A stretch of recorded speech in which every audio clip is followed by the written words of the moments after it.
Statement of cash flow हम start करेंगे, जिसमें हम क्या देखते हैं, कैश को देखते हैं कि कैश पे हो रहा है या रिसीव हो रहा है। उसकी बेस के ऊपर हम जो है कैश का फ्लो जो है वो निकालते हैं।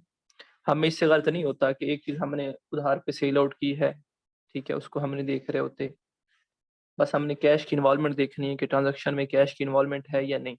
दो काम करने हैं हमने, एक तो कैश को देखना है और सेकंड हमने जो काम करना है वो ये है कि हमने उस कैश को जो रिकॉर्ड करना है उसको एक्टिविटी वाइज जो है ना वो रिकॉर्ड करना है।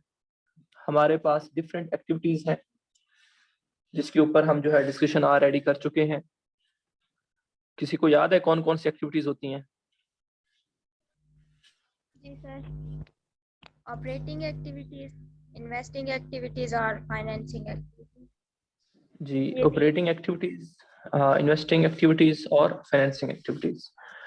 ऑपरेटिंग एक्टिविटीज बेटा जो है मैंने आपको बोला है, जो डेली रूटीन की एक्टिविटीज होंगी, आप कोई वेजेस पे कर रहे हो, सैलरीज पे कर रहे हो, सेल्स से आपको कैश जनरेट हो रहा है या कोई और रेवेन्यू आपको मिल रहा है, जैसे आप जो है वो कमीशन रिसीव कर रहे हो, आप जो है बेटा वो क्या कहते हैं, कोई कोई भी और इनकम आप जो है अदर रेवेन्यू को रिसीव कर रहे हो, कमीशन रिसीव कर रहे हो, तो वो आपके पास क्या है, आपके पास ऑपरेटिंग रेवेन्यू है, ऑपरेटिंग एक्टिविटी है। इसी तरह से आप अकाउंट पेबल को पैसे पे कर रहे हो, वो भी आपके पास ऑपरेटिंग एक्टिविटी है। वेजेस वालों को पैसे दे रहे हो तो वो भी ऑपरेटिंग एक्टिविटीज है। अकाउंट रिसीवेबल से पैसे कलेक्ट हो रहे हैं, वो भी आपकी ऑपरेटिंग एक्टिविटी है। फिर इन्वेस्टिंग एक्टिविटी की बात करें तो जो आपका पोर्शन होगा फिक्स एसेट का, तो नॉन करंट एसेट्स का, जब आप नॉन करंट एसेट्स से पैसे ले रहे होगे, मतलब कि उसको सेल आउट कर रहे होगे, नॉन करंट एसेट को, फिक्स एसेट को बेच रहे होगे, तो वहां से जो कैश मिलेगा वो आपका इन्वेस्टिंग एक्टिविटी में जाएगा। और अगर आप एक नॉन करंट एसेट मतलब फिक्स एसेट परचेज कर रहे हैं, तो वहां पे जो आप कैश पे कर रहे होंगे, अगर उधार पे कर रहे हैं फिर तो नहीं आएगा, लेकिन अगर आप कैश पे कर रहे हैं तो वो जो पैसे हैं तो आप कैश पे कर रहे हो वो कहाँ पे जाएगा, वो भी इन्वेस्टिंग एक्टिविटी में जाएगा। इसके अलावा बाकी आपके पास जो भी लॉन्ग टर्म लायबिलिटी होगी, सपोज आपने बैंक से लोन लिया, आपने कोई बॉन्ड वगैरह जो है ना वो इशू किए, इसके अलावा बेटा आपको ऑनर ने जो है बिजनेस स्टार्ट किया, स्टार्ट में उसने कैश लगाया। अगर ऑनर बिजनेस स्टार्ट कर रहा है, स्टार्ट में कैश, मशीनरी और फर्नीचर वगैरह लगा रहा है, तो आपने जस्ट कैश वाली अमाउंट जो है अकाउंट फार करनी होगी कैश फ्लो स्टेटमेंट। तो ये कुछ डिस्कशन है जो कि हम पहले कर रहे थे, उसको मैंने जो है ना वो दोबारा एक दफा आपके साथ जो है ना वो शेयर किया है। अब हम जो है अपना जो है छोटा सा टॉपिक है, इसमें यह है कि एक तो टाइम मेरे पास थोड़ा सा शॉर्ट है, मैं कल की क्लास भी आपकी नहीं ले सकूंगा और नेक्स्ट वीक का भी मुझे कंफर्म नहीं है, और आज की भी क्लास जो है वो बस हम जो है जल्दी से चीज़ों को जो है ना वो एक दफ़ा पढ़ेंगे, देखेंगे। क्वेश्चंस आपके साथ मैं शेयर करूंगा, इनका सॉल्यूशन जो है वो साथ ही होगा। आपने क्वेश्चंस करने हैं, सॉल्यूशन से कंसर्न भी कर लेना है, और जिस चीज़ की समझ ना आए वो आपने लिख लेनी है, वो हम नेक्स्ट क्लास में डिस्कस कर लेंगे। जो आपके इश्यूज होंगे वो हम नेक्स्ट क्लास में सर डिस्कस फिर कर लेंगे। अगर नेक्स्ट वीक भी नहीं लेंगे तो फिर सर आगे तो वाइवा स्टार्ट हो जाएगा।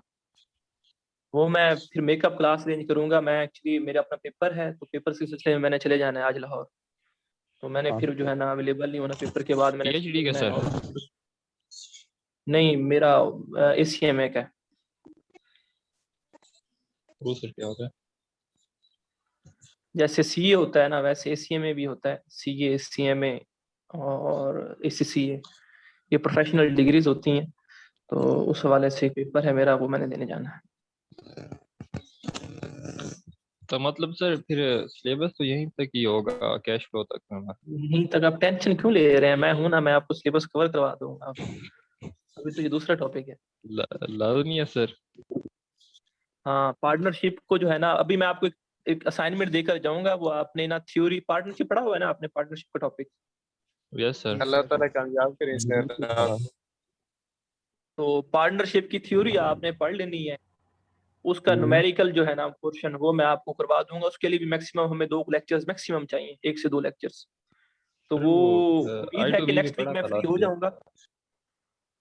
हाँ, मैं नेक्स्ट वीक जो है फ्री हो जाऊंगा, मंडे को, नहीं तो ट्यूसडे को जो है ना मैं वापस आ जाऊंगा, तो ट्यूसडे को जो है ना वो सेशन रख लेंगे। तो पार्टनरशिप आपकी जो है ना वो ट्यूसडे को कर लेंगे, और एक आध मेकअप क्लास के बाद जो है ना वो हो जाएगी।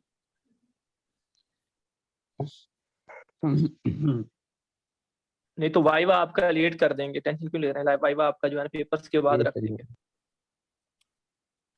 पेपर्स के बस बाद आपने पेपर के घबराना बाद ही नहीं। ठीक है सर, बाद में ठीक है सर।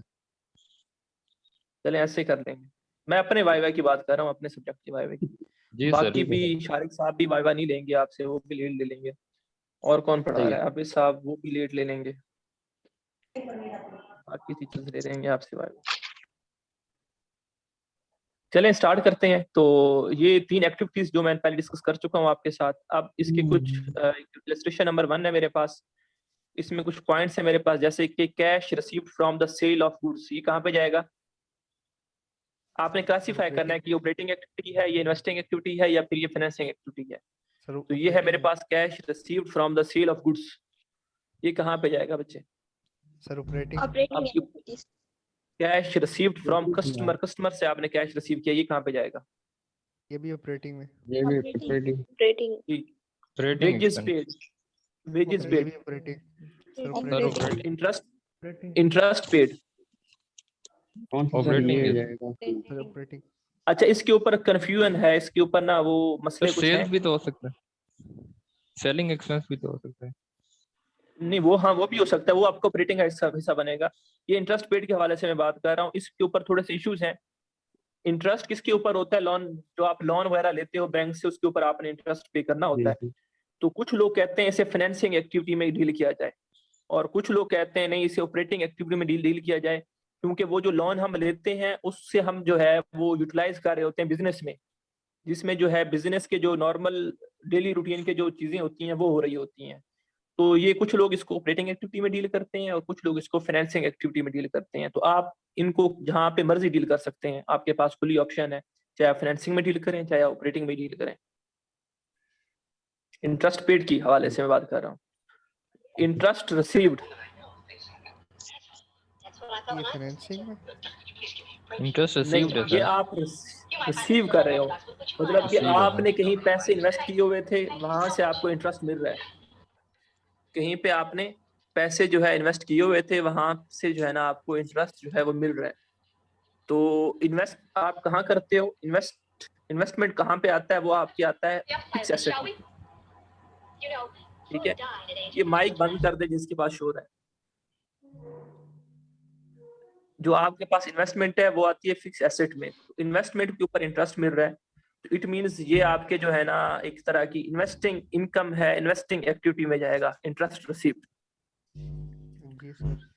ठीक है, इंटरेस्ट रिसीव्ड जो है आपका इन्वेस्टिंग एक्टिविटी में जाएगा, और इंटरेस्ट पेड आपके पास दोनों ऑप्शंस होती हैं। उसके बाद टैक्स पेड, ये कहाँ पे जाता है? ऑपरेटिंग। ऑपरेटिंग है sir. Cash paid for purchase of goods, ये कहाँ पे जाता है? सर ये भी Operating. ऑपरेटिंग। ठीक है, payment for fix asset, sir ये इन्वेस्टिंग। इन्वेस्टिंग। जी। Dividend received, sir operating. Investment में, इन्वेस्टिंग एक्टिविटी। ये इन्वेस्टिंग में, इन्वेस्टमेंट में जाएगा, इन्वेस्टिंग एक्टिविटी होगी। आपने कहीं इन्वेस्टमेंट की हुई है, वहां से आपको डिविडेंड इनकम मिली है, डिविडेंड रिसीव किया। डिविडेंड क्या होता है? प्रॉफिट आपको कहीं से मिलना। जी ठीक है, सर। ये आप रिसीव कर। अच्छा, 2 डिविडेंड होते हैं, एक डिविडेंड पेड होता है, एक डिविडेंड रिसीव्ड होता है। जो डिविडेंड रिसीव्ड होगा वो आपका इन्वेस्टिंग एक्टिविटी में जाएगा, और जो डिविडेंड पेड होगा वो आपका फाइनेंसिंग एक्टिविटी में जाएगा। ये दोनों के ऊपर आपने थोड़ा सा देना है, फोकस करना है। डिविडेंड रिसीव्ड इन्वेस्टिंग एक्टिविटी में, और डिविडेंड पेड जो है आपका फाइनेंसिंग एक्टिविटी में जाएगा। आगे है cash issue, cash received for issuing of shares. आप बस ये Investing रिसीव इतना आपने इसको आप समझे पहले। ये इशूइंग ऑफ शेयर्स अभी आपने नहीं पढ़ा, इसलिए आपको इसकी समझ नहीं आएगी। आप जस्ट इतना ध्यान में रखें, आपने कैश रिसीव किया है कैपिटल के अगेंस्ट। कैपिटल जो है, ऑनर जो है उसने आपके बिजनेस में इन्वेस्टमेंट की है, तो ऑनर का पैसा आया है बिजनेस में, तो ये कहाँ पे जाएगा? Financing activity. फाइनेंसिंग एक्टिविटी में। ठीक है, आप जो है ना शेयर्स के हवाले से भी आपको पता नहीं है, आप आगे जाके पढ़ेंगे कि शेयर्स होते क्या है, कौन इशू करता है, कैसे इशू करता है, वो फिर आपको समझ आएगा। उसके बाद नेक्स्ट मेरे पास है बेटा रीपेमेंट ऑफ अमाउंट बोरोड। जो आपने अमाउंट बोरो की थी, उधार ली थी किसी से, वो आप उसकी रीपेमेंट कर रहे हो, वापस आप पे कर रहे हो। सर ये फाइनेंसिंग में। ठीक है Financing. जी, ये फाइनेंसिंग में जाएगा, और ये पेमेंट हो रही है तो आपने इसको आउटफ्लो कंसीडर करना है। आगे है कैश सर, रिसीव इसको from the sale of asset. Repeat कर दें सर। जी, amount repayment of amount borrowed, जो आप अमाउंट जो है आपने बोरो की थी वो आप क्या कर रहे हो, रीपे कर रहे हो, वो आप जो है दोबारा जो है उन्हें वापस कर रहे हो। ठीक है, तो जब आप ये अमाउंट हमारा वापस करोगे, लाइबिलिटी नहीं जी होती सर ये। जी लायबिलिटी होती है, तो लायबिलिटी आप पे कर रहे हो। लायबिलिटी कौन सी होती है, लॉन्ग टर्म लायबिलिटी होती है।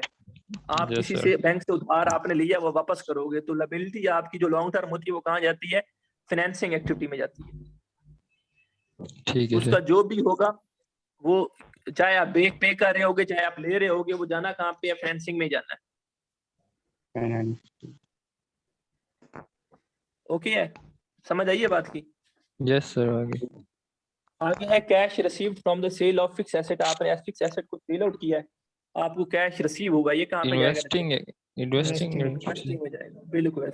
अब एक छोटी सी बात जो मैंने आपसे शेयर करनी है, छोटी सी कैलकुलेशन, उसके बाद कोई मसला नहीं होगा। अच्छा, ऐसा होता है कि आपके पास ना बेटा क्वेश्चन में सेल्स गिवन होती है। सपोज वो कहता है सेल, या सेल्स का और नाम है रेवेन्यू, या एक और नाम भी यूज किया जाता है टर्नओवर। ये नया नाम आपको जो है ना वो सीखेंगे, टर्न। ठीक है, तो वो कहता है सेल्स हुई है इतनी, और आपको ये नहीं बताता ये कैश में है या आपकी क्रेडिट पे है। तो आपने क्या करना है, सिंपल कैश सेल्स जो है वो लिख देनी है। ठीक है, सिंपल सेल्स लिख देनी है, और उसमें से आपके पास माइनस आपने करना है क्या, माइनस में बेटा आप करेंगे अकाउंट रिसीवेबल या डेटर। इसका क्या मतलब होगा कि जो सेल्स हुई है उसमें से ये अकाउंट रिसीवेबल है, बाकी जितना भी है वो आपने रिसीव कर लिया है, तो आपके पास कैश रिसीव आ जाएगा, कैश रिसीव फ्रॉम कस्टमर। दोबारा सुन लें, सेल्स होंगी आपके पास, उसमें से अकाउंट रिसीवेबल माइनस कर देंगे। अब सेल्स के बारे में ये नहीं बताएगा ये कैश सेल्स हैं या क्रेडिट सेल्स हैं, तो आपने क्या करना है, कैश सेल्स लेनी होती है तो आप क्या करते हो, सेल्स ले लेते हो, उसमें से माइनस कर लेते हो अकाउंट रिसीवेबल। अकाउंट रिसीवेबल क्या होता है, जिसको आपने उधार के ऊपर चीजें बेची होंगी, तो वो आप माइनस कर दोगे तो आपके पास क्या आ जाएगा, आपके पास कैश सेल्स आ जाएंगी। और इससे आप क्या कहते हो, आप कहते हो कि कैश फ्रॉम द कस्टमर भी कह सकते हो, कैश सेल्स भी कह सकते हो। समझ आइए, नेट डेटर से, नेट डेटर से करेंगे, मतलब जो हमने अकाउंट रिसीवेबल में हमारे पास बैड डेट्स होते हैं वो फिर इसमें क्या, इसमें समझ नहीं है आपकी क्वेश्चन। मैंने कहा सर जो बैड डेट्स होते हैं इसको फिर अकाउंट रिसीवेबल डेटर्स के साथ करेंगे। हम बैड डेट्स नहीं लेंगे, बैड डेट्स क्यों नहीं लेंगे, हाँ बैड डेट्स नहीं लेंगे क्योंकि बैड डेट्स का वो पोर्शन अकाउंट रिसीवेबल में ऑलरेडी शामिल है। यस सर, नेट डेटर में सर करना है। जी, आप अकाउंट रिसीवेबल लेंगे, डेटर अकाउंट। इस कैलकुलेशन की समझ आई है बेटा? Yes sir. Yes sir. इसी तरह से एक और कैलकुलेशन आपको करनी पड़ेगी। सेकंड, आपने क्या करना होगा, परचेजेस लेनी होंगी। ठीक है, और परचेजेस आप नहीं पता क्रेडिट के ऊपर है या कैश के ऊपर है, तो अब क्या करेंगे, इसमें से आप माइनस करोगे क्या, अकाउंट पेएबल। अकाउंट पेएबल क्या होता है, वो चीजें होती है जो आपने उधार पे खरीदी होती है किसी से, या आप क्या कर दोगे बेटा, माइनस कर दोगे। तो आपके पास वो अमाउंट आएगी जो आपने सप्लायर को पे की होगी। सप्लायर कौन होता है, जिससे आप चीजें जो है खरीदते हो। तो आपके पास क्या आ जाएगी, वो अमाउंट आएगी जो आपने सप्लायर को पे की होगी, पेड वाली आएगी, कैश पेड। जी कैश पेड आ जाएगा। क्लियर है? Yes sir. जी सर। ठीक है, अब एक क्वेश्चन जो है ना उसको मैं देखता हूँ, आपके साथ शेयर करता हूँ। ये इलस्ट्रेशन नंबर 2 है मेरे पास, नजर आ रही है आपको यहाँ पे? जी sir. Yes sir. Muneeb brothers Muneeb brothers started business. Muneeb brothers ने बिजनेस स्टार्ट किया, कब किया, 1 जनवरी 2005 को, 15 को। कैश के साथ कितना कैश उसने स्टार्ट किया, 2,50,000। 2,50,000। ठीक है, उन्होंने बिजनेस स्टार्ट किया 2,50,000 के साथ। आप मुझे ये बताएं ये 2,50,000 किस एक्टिविटी का हिस्सा बनेगा? Sir financing activity. फाइनेंसिंग का। ठीक है, और ये इनफ्लो होगा या आउटफ्लो होगा? Sir inflow. इनफ्लो होगा। इनफ्लो होगा, ये बिजनेस में आ रहा है, ठीक है, तो इनफ्लो होगा। आगे कहता है दे परचेज, उन्होंने और क्या किया है, उन्होंने परचेज किया, क्या परचेज किया है, फर्नीचर, किसके साथ, कैश के साथ। कितने का पे किया है, कैश कितना जो है उन्होंने पे किया होगा, 35,000। तो ये बताइए किस एक्टिविटी का हिस्सा बनेगा, और ये भी बताइए इनफ्लो होगा कि आउटफ्लो होगा। सर ये इन्वेस्टिंग का ये भी आउटफ्लो हो रहा है। inflow जी इन्वेस्टिंग का है, क्योंकि ये Purchase. फिक्स एसेट है, वो परचेज कर रहे हैं आप, इन्वेस्टिंग में चला जाएगा। और ये इनफ्लो और आउटफ्लो का कैसा पता चला है, क्योंकि हम ये पे कर रहे हैं, हम फर्नीचर खरीद रहे हैं और ये पे कर रहे हैं, इसलिए ये आउटफ्लो है। जी उसके सर। बाद वो कहते हैं they submitted the following information on 31 दिसंबर 2015, ठीक है। तो ये कुछ इंफॉर्मेशन भी वो जो है ना बता रहे हैं आपको। वो कहता है परचेज्ड मर्चेंडाइज, आपने मर्चेंडाइज जो है परचेज किए, कितने की है, 85,000 की। person. ऑफ विच, जिसमें सर। से 75,000 जो है आपने ड्यूरिंग द ईयर पे किया है। 85,000 की चीजें खरीदी थी, जिसमें से 75,000 आप बेटा क्या कर रहे हो, पे कर रहे हो। पहले तो मुझे ये बताओ कि ये किस एक्टिविटी का हिस्सा बनेगा। सर ये ऑपरेटिंग। ऑपरेटिंग जी ये ऑपरेटिंग एक्टिविटी का हिस्सा बनेगा। और आप मुझे ये बताओ ये इनफ्लो होगा कि आउटफ्लो होगा। Sir outflow. अब ये बताओ इसकी अमाउंट 85,000 होगी, 75,000 होगी, या इन दोनों को ऐड करेंगे, इन दोनों को लेस करेंगे। सर 85 में से सर माइनस सर नहीं माइनस नहीं 75,000। करेंगे। 75,000 मैंने बोला था कि अकाउंट पेएबल को माइनस करना है, अकाउंट 75,000। पेएबल नहीं है। वो कहता है कि 85,000 में से 75,000 हमने पे कर दिया, तो आपके जो अमाउंट रेलिवेंट है वो कितनी है, 75,000। सर ये माइनस आपने करेंगे क्या ना करना है, 85,000 आपने में। वो अमाउंट लेनी है जो आप पे कर रहे हो या रिसीव कर रहे हो, तो वो अमाउंट आपके पास उसने खुद निकाल के दे दी है। यस सर 85,000 में 10,000 माइनस करेंगे सर, क्योंकि 75,000 हमने पे कर दिया। आप 10,000 डायरेक्ट 75,000 लिख दें, वो तो तब आपने लिखना है जब आपके पास सिर्फ परचेजेस गिवन हो और अकाउंट पेबल गिवन हो। अब इस केस में ना परचेजेस गिवन है, परचेजेस तो गिवन है, अकाउंट पेबल गिवन नहीं है, लेकिन साथ उसने बता दिया आपको कि ड्यूरिंग द ईयर ये हम पे कर रहे हैं। बेसिकली हम वो कैलकुलेशन क्यों करते हैं, ताकि हम अमाउंट पेड या अमाउंट रिसीव्ड निकाल सकें।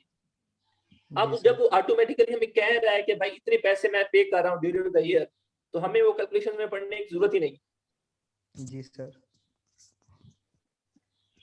ठीक है, इसलिए बेटा हम क्या करेंगे, जस्ट ये 75,000 रुपए जो है ना ये ऑपरेटिंग एक्टिविटी में लिख देंगे।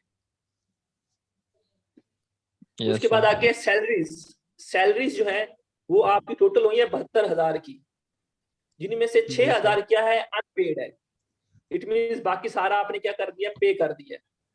दोबारा सुने, सैलरीज हुई है 72,000 की, जिसमें जी से सर। 6,000 अनपेड है, आपने 6,000 पे नहीं किया। इट मींस बाकी सारा आपने पे कर दिया। तो बताएं कि ये कहाँ पे जाएगा, तो ये पहले ये माइनस बताएं किस करेंगे। एक्टिविटी, सर ये किया है एक्टिविटी पे पहले बताएं तो कौन सी है। सर ये ऑपरेटिंग में जाएगा, और ये सर नहीं ऑपरेटिंग में सर, ये 66,000 आउटफ्लो है। फाइनेंसिंग एक्टिविटी नहीं है सर। सैलरीज है, 6,000 फाइनेंसिंग। सैलरीज। Rating. सैलरीज आपकी जो है वो ऑपरेटिंग ऑपरेटिंग। एक्टिविटीज है। सैलरीज होंगी, वेजेस होंगी, वो सारी आपकी ऑपरेटिंग एक्टिविटी का हिस्सा बनेगी। जी सर। ठीक है सर। आपके जितने भी एक्सपेंसेस हैं, जितने भी एक्सपेंसेस हैं सिवाय इंटरेस्ट एक्सपेंस के ऊपर हम थोड़े से कंफ्यूज हैं, क्योंकि हमें वो क्लियर इंस्ट्रक्शंस नहीं दे रहा। जो अकाउंटिंग के प्रिंसिपल्स हैं वो क्लियर इंस्ट्रक्शंस नहीं दे रहे। इंटरेस्ट एक्सपेंस के अलावा बाकी जितने भी एक्सपेंस हैं आपके, वो ऑलमोस्ट जो है वो ऑपरेटिंग एक्टिविटी का हिस्सा बनते हैं। तो सैलरीज आपके एक्सपेंस ही है, ठीक है, तो वो किसका हिस्सा बनेगा, ऑपरेटिंग एक्टिविटी का हिस्सा बनेगा। जी नेक्स्ट है मेरे पास सी, सेल्स है 2,45,000 रुपए की, जिसमें 35,000 किसके हैं, रिसीवेबल के हैं। 2,45,000 सेल्स है, 35,000 रिसीवेबल के हैं। पहले ये बताइए किस एक्टिविटी में जाएंगे। अच्छा। सर ये ऑपरेटिंग में। जी ये ऑपरेटिंग में जाएंगे। अमाउंट कितनी क्या करेंगे इसके लिए, सर ये 2,45,000 में से 35,000 माइनस कर देंगे, तो सर जी 2,45,000 आएगा। 2,45,000 में से 35,000 अकाउंट रिसीवेबल वाला माइनस कर देंगे, तो हमारे पास बाकी अमाउंट 2,10,000 तकरीबन आ जाएगी। 10,000. वो 10,000। हमने जो है वो लिख लेनी है। और ये इनफ्लो होगा कि आउटफ्लो होगा, Total sale. बिजनेस में कैश आ रहा है या जा रहा है, ये देखिए। सर इनफ्लो है। सर कैश आ इनफ्लो रहा है, है। सेल्स है सर, कैश आ रहा है। बिल्कुल। आगे है rent paid for the shop, rent expense है वो आपने पे किया है शॉप का 60,000। Operating expense. ये बताएं कहाँ पे जाएगा। सर ऑपरेटिंग सर इनफ्लो है ऑपरेटिंग या है आउटफ्लो है? आउटफ्लो आउटफ्लो उसके बाद Outflow. कमीशन रिसीव, कमीशन आप रिसीव कर रहे हो 9,000 की, इनफ्लो है या आउटफ्लो है? इनफ्लो है सर सर इनफ्लो है। और एक्टिविटी कौन सी है बेटा? इन्वेस्टिंग फाइनेंसिंग इन्वेस्टिंग है जी सर। नहीं, इन्वेस्टिंग नहीं है ये। मैंने अभी फाइनेंसिंग बताया था आपको, आपके Financing. पास कमीशन है, ठीक है, आपके पास अदर रेवेन्यू है, ठीक है, फीस रिसीव्ड है, रॉयल्टी रिसीव्ड है, ये लिख लें सारी बातें, fees received, royalty received, commission received और अदर रेवेन्यू रिसीव्ड, ये सारी आपकी ऑपरेटिंग एक्टिविटी का हिस्सा बनती है। सिवाय डिविडेंड रिसीव्ड के सारे इधर जो है आपके पास जितनी भी अदर रेवेन्यूज होंगी वो सारी ऑपरेटिंग एक्टिविटी का हिस्सा बनेंगे, सिवाय डिविडेंड रिसीव्ड के और इंटरेस्ट रिसीव्ड के, ये दोनों पे, इंटरेस्ट रिसीव्ड और डिविडेंड रिसीव्ड के, बाकी सारे जो है आपके पास वो ऑपरेटिंग एक्टिविटी का हिस्सा बनेगी जितनी भी रेवेन्यूज होंगी, ठीक है। तो बेटा अब इसने क्या किया, इसने अगेन वही किया है, बस एक्टिविटी वाइज लिख दिया। सपोज आपके पास cash flow from the operating activities पहले लिखा है, उसमें इसने क्या किया, cash received from customer calculate किया, 2,45,000 शेयर्स माइनस 35,000 तो 2,10,000 आ गया। कैश पेड टू सप्लायर, आपने ये 75,000 रुपये बोला था, वो 75,000 रुपये माइनस कर दिया उसने। उसके बाद जो एम्प्लॉइज को पैसे पे कर रहे हैं, सैलरीज की 72,000 की 6,000 की अनपेड थी तो 66,000 वो आ गया। रेंट पे आपने बोला 60,000 वो आ गया। कमीशन रिसीव 9,000 आप रिसीव कर रहे हो तो ये प्लस में आ जाएगा। तो आपने क्या कर लेना, इनका टोटल कर लेना और ये अरेंजमेंट आपने जो है फॉलो करें ना करें आपकी मर्जी है। आप जैसे मैं क्वेश्चन करवा रहा था वैसे वैसे करते जाएं, लेकिन ये दो बातों का ख्याल रखना है। एक ये कि आप सही एक्टिविटी में लिखें उसको, ऑपरेटिंग एक्टिविटी है तो ऑपरेटिंग एक्टिविटी में लिखें और अगर कोई और है तो उसमें लिखें। पहली बात इसका ख्याल रखना है। दूसरी बात इनफ्लो और आउटफ्लो का ख्याल, इनफ्लो और आउटफ्लो का ख्याल रखना है, बस और कुछ भी नहीं है क्वेश्चन में। उसके बाद net cash flow from operating activities आ जाएगा। उसके बाद इन्वेस्टिंग एक्टिविटी शुरू हो जाती है। तो इन्वेस्टिंग एक्टिविटी में हमने क्या पढ़ा था, ये आप एक एसेट परचेज कर रहे थे यहाँ यहीं पे कहीं पे, ये 35,000 का जस्ट यही आएगा। और फाइनेंसिंग एक्टिविटी में क्या हुआ था कि आपने वो ऑनर जो है 2,50,000 लेकर आया था, 2,50,000 वो आपने क्या करना है, इसको जो है टोटल कर लेना है। तो आपके पास बेटा क्या हो जाएगा, ये क्वेश्चन जो है वो सॉल्व हो जाएगा। इनफ्लो आउटफ्लो और एक्टिविटी वाइज आपने ख्याल रखना है बस, और कुछ भी नहीं।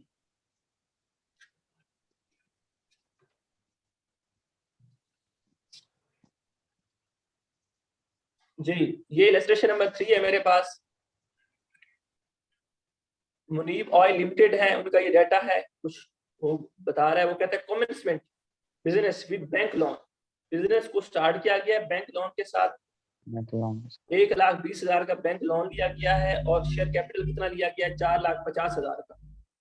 मुझे ये बताएं कि ये 1,20,000 और 4,50,000 ये कहाँ पे जाएंगे, किस एक्टिविटी में जाएंगे? फाइनेंसिंग एक्टिविटी में जाएंगे। और ये दोनों जो है ऐड होंगे या माइनस होंगे? ऐड होंगे सर, इनफ्लो है, ऐड होंगे, ठीक है जी। उसके बाद non current asset purchase for cash, non current asset purchase किया आपने कैश के साथ, 90,000 रुपये आप पे कर रहे हो, तो ये किस एक्टिविटी में जाएगा? इन्वेस्टिंग एक्टिविटी में जाएगा, ठीक है। थर्ड में अच्छा इनफ्लो होगा कि आउटफ्लो होगा, माइनस होगा कि प्लस होगा? आउटफ्लो सर, ठीक है। वो कहते हैं मर्चेंडाइज जो है वो आप परचेज कर रहे हो कितने की, 1,70,000 की, और 50,000 आपने पे करने हैं, बकरूज है 50,000 के, आप बकरूज हैं। तो आप ये बताएं कि ये पहले ये बताएं कि किस एक्टिविटी का हिस्सा बनेगी मर्चेंडाइज परचेज? ऑपरेटिंग में सर परचेजेस में माइनस कर देंगे 50,000। 50,000 नहीं, 50,000 आपने माइनस कर देंगे। 50,000 के बकरूज हैं, आपने 50,000 देना है, इट मींस बाकी आपने दिए 1,70,000 की टोटल चीजें थी, इनमें से 50,000 आपने भी देना है at the end of the year. 1,20,000 minus करेंगे, 1,20,000 आपने माइनस दी है। करेंगे। आगे वेजेस एंड सैलरीज 84,000 की, ठीक है, और उनमें से 7,000 जो है वो अनपेड है। तो बताएं किस एक्टिविटी में जाएगा? ऑपरेटिंग ऑपरेटिंग है, माइनस होगा 77,000 Outflow है। माइनस होगा, कितनी अमाउंट माइनस होगी बेटा ये बता दें। तो 7,000 7,000 माइनस करेंगे बेटा 7,000 क्यों होगा? मैंने बोला कैश, ये देख के पढ़े इसको पहले। 84,000 वेजेस एंड सैलरी है, जिनमें से 7,000 अनपेड है। अनपेड, अनपेड का क्या मतलब है? पे नहीं अनपेड हुआ। रुपीज पे 7,000 नहीं हुआ। पे नहीं हुआ। तो 84,000 में से 7,000 पे नहीं हुआ, तो आपने क्या लेना है? आपने वो अमाउंट लेनी है जो पे 77 की है। जी सर 77,000 77,000 77,000 आपने लेना है। हाँ इस चीज का ख्याल रखें। आगे है बैंक इंटरेस्ट पेड। बैंक को आप इंटरेस्ट पे कर रहे हो कितना? 12,000। तो पहले ये बताइए कहाँ पे जाएगा? Financing activity.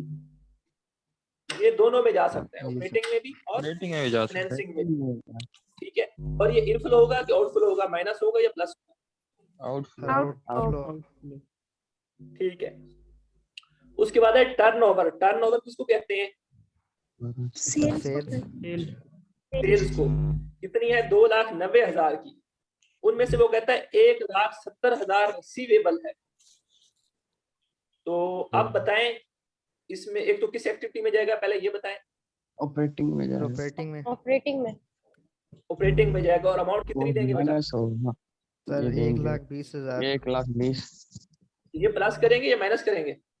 Minus. Sir minus minus क्यों करेंगे? सेल्स प्लस हुई है करेंगे। आपकी। टर्नओवर किसको कहते हैं? सेल्स को कहते हैं। तो सेल से आपके पास पैसे आते हैं, जाते नहीं है। जी सर। जी सर ठीक है, तो ये ऐड होना इनफ्लो है ये। उसके बाद है कमीशन रिसीव। आप कमीशन रिसीव कर रहे हो, कितनी कर रहे हो बेटा? 15,700 की। सॉरी, कमीशन अर्न कर रहे हो, रिसीव नहीं कर रहे, अर्न कर रहे हो, कमा रहे हो। 15,700 आपने कमीशन कमाया, जिनमें से 37,000 जो है, सॉरी 3700 जो है अभी आप वो ड्यू है, वो आपको मिला नहीं है। 15,700 टोटल आपने कमाया, जिसमें से 3700 अभी आपने लेना है। तो बाकी जो अमाउंट होगी इट मींस वो आपने ले ली है। बाकी जो अमाउंट होगी वो आपने इट मींस ले ली है। पहले ये बताएं कि कमीशन जाता कहाँ पे, किस एक्टिविटी का हिस्सा बनता है? सर ऑपरेटिंग में ऑपरेटिंग जी, ऑपरेटिंग एक्टिविटी का। और अमाउंट कितनी लेंगे बेटा? सर 12,000 12 जी 12,000। उसके बाद है dividend. Dividend 5% was propose for the year, कि आपने जो है प्रपोज किया कि 5% डिविडेंड जो है बेटा आप वो देंगे। 5% डिविडेंड बेटा जो है वो आप देंगे, प्रपोज किया आपने। तो बताएं इसका क्या ट्रीटमेंट है? Dividend paid in financing. Dividend paid कहाँ पे जाता है? फाइनेंसिंग में जाता है। ये पेड नहीं है, ये प्रपोजल है। प्रपोज, तजवीज किया कि आप इतना 5% डिविडेंड देंगे, अभी दिया नहीं है, तो ये कहीं पे भी नहीं जाएगा, कहीं पे भी क्योंकि नहीं जाएगा। ये प्रपोज कैश है। ना आ रहा ना जा रहा। ठीक है, तो ये कहीं पे भी नहीं जाएगा। इसी तरह से अगर वो कहता है कि डेप्रिसिएशन एक्सपेंस हुआ है, जी सर या अमोर्टाइजेशन एक्सपेंस हुआ है, या डिप्लीशन एक्सपेंस हुआ है, अभी आप पढ़ के आए हो टॉपिक, जी वो सर। कहाँ पे जाता है? डेप्रिसिएशन एक्सपेंस, जी सर आपके अमोर्टाइजेशन, सर वो नहीं करते हैं। नहीं जाते क्योंकि उसके अगेंस्ट आप कैश नहीं पे कर रहे हो। तो डेप्रिसिएशन क्या होती है? एसेट की वैल्यू में कमी वाकया होना डेप्रिसिएशन कहलाता है। तो वो कोई कैश नहीं आ रहा ना आ रहा है, इसलिए आप डेप्रिसिएशन को, अमोर्टाइजेशन को, इम्पेयरमेंट को, डिप्लीशन को नहीं लेते। और इसी तरह से बैड डेट्स को भी नहीं अकाउंट फॉर करते। ठीक है, और इस तरह का अगर कोई प्रपोजल आ जाता है कि हम ये सब करेंगे या ये हमने ऐसे सोचा हुआ है, तो वो चीजें भी आपने इग्नोर करनी है। उसके बाद लिस्ट नंबर 4 है और ये लास्ट है, इसको देख लेते हैं। ये जफर कंपनी है कोई, वो कहता है कैश जो है and cash equivalent at the beginning of the period कितना है? 2,76,000 रुपए। बैलेंस जो है वो कितना है? 87,000 रुपए। और शेयर कैपिटल कितना है? शेयर कैपिटल कितना है? वो है 5,50,000 रुपए।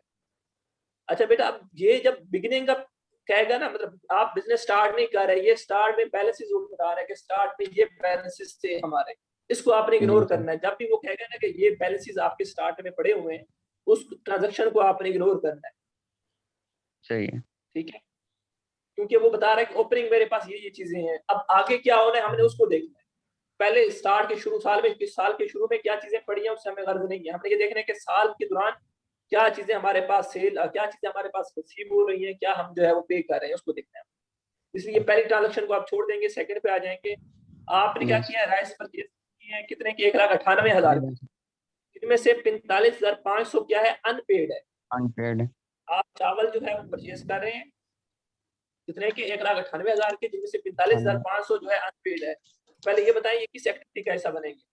Operating sir purchase. अब बेसिकली कंपनी कौन सी है, ये राइस मिल है, मतलब वहाँ पे जी चावल जो है वो आप परचेज करते होंगे, उसको सेल करते होंगे, ये आपका काम होगा। ठीक है, तो आपने चावल परचेज किए 1,98,000 रुपए के, जिनमें से 45,500 अनपेड है। तो ये चावल परचेज करना है क्या उसका ऑपरेशंस का हिस्सा है, इसलिए ऑपरेटिंग एक्टिविटी का हिस्सा बनेगा। आप अमाउंट बता दें कितनी अमाउंट होगी? सर 1,98,000 माइनस करेंगे तो 45,500 माइनस करेंगे। जी बिल्कुल, 1,98,000 माइनस 45,500। उसके बाद लोन के ऊपर इंटरेस्ट पे कर रहे हैं आप 8700 रुपए। सर ये फाइनेंसिंग में जाएगा? दोनों में इसकी खुली ऑप्शन है आपके पास, फाइनेंसिंग वाले भी और ऑपरेटिंग वाले भी। ये बता दें ये माइनस करेंगे या प्लस करेंगे? सर ये आउटफ्लो हो रहा है। माइनस। जी, पेड माइनस। आगे वो कहता है वेजेस एंड सैलरीज के बारे में। वो कहता है कि 28,600 की है, जिनमें से 35,500 जो है वो आपने अभी देना है।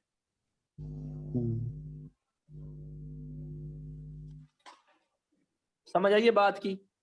जी सर। वेजेस एंड सैलरीज आपके पास 28,600 थी, जिनमें से जी 3500 आपने अभी पे करना है। जी सही है। सर ये ऑपरेटिंग है और सर ये 25,100 के ऑपरेटिंग साथ सर माइनस होगा। आउटफ्लो हो रहा है। जी, कितना आउटफ्लो, अमाउंट से गर्ज है मुझे, अमाउंट बताएं। Sir 25,100 sir 25,100। 25,100 ठीक है। उसके बाद कहता है टर्नओवर कितना है, 2,10,000 और 76,000 जो है ना आपके पास वो डेटर है, मतलब अकाउंट रिसीवेबल है। तो ये बताएं किस एक्टिविटी का हिस्सा बनेगा? Operating sir operating. ठीक है,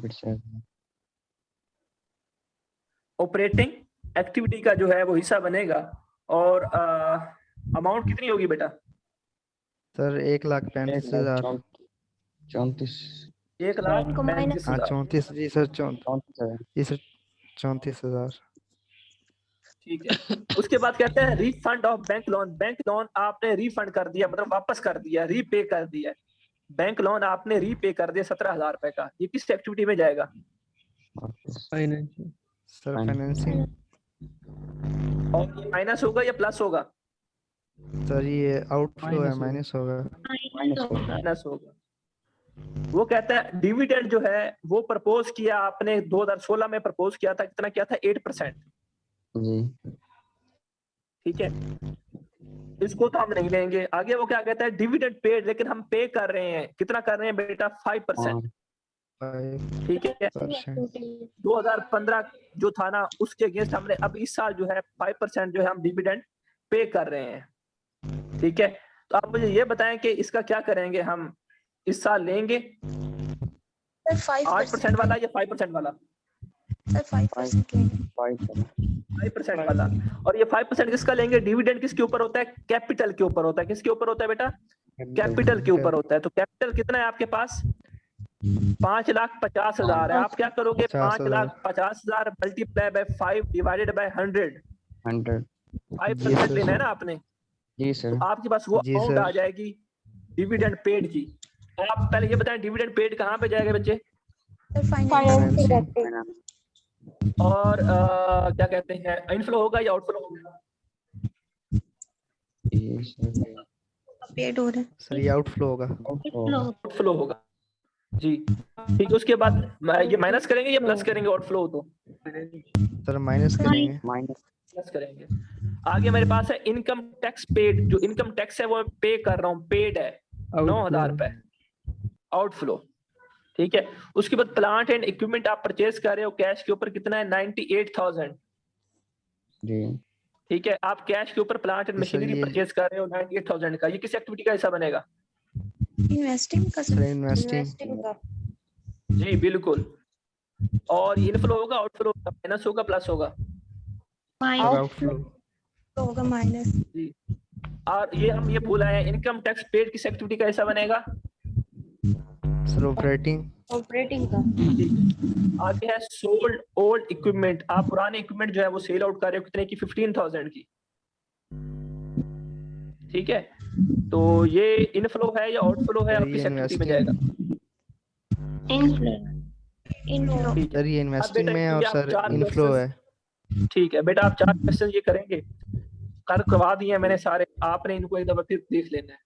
अब एक तो आपने इसकी असाइनमेंट मुझे फॉरवर्ड कर देनी है संडे तक, और दूसरा ये है कि जी सर। आपको ना एमसीक्यूज के हवाले से मैं जो है वो जबरदस्त चीज बताता जाऊं। ये पूरा क्वेश्चन तो मैं नहीं पूछ सकता, मैं इस तरह की ट्रांजैक्शन पूछूंगा कि सपोज इंटरेस्ट पेड, ये किस एक्टिविटी का हिस्सा बनेगा? आपके पास पॉइंट होंगे, सॉरी क्या कहते हैं, चॉइसेस होंगी, जो होंगी वो होंगी operating activity, investing activity, financing activity, all of above.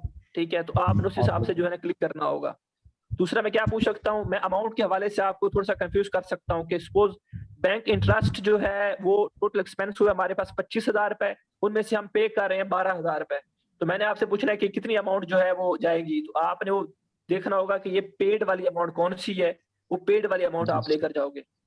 Minus और फिर तीसरा मैं क्या पूछ सकता हूँ, इनफ्लो और आउटफ्लो पूछ सकता हूँ, ये चीज इनफ्लो हो रही है या आउटफ्लो हो रही है। एक ट्रांजैक्शन दे दूंगा, सपोज जो है एबीसी कंपनी है, उसने जो है ये चीज जो है वो सेल आउट की है, तो बताएं कि ये जो है कैश के ऊपर सेल्स है, तो इनफ्लो है या आउटफ्लो है, या हम इसको ऐड करेंगे या माइनस करेंगे।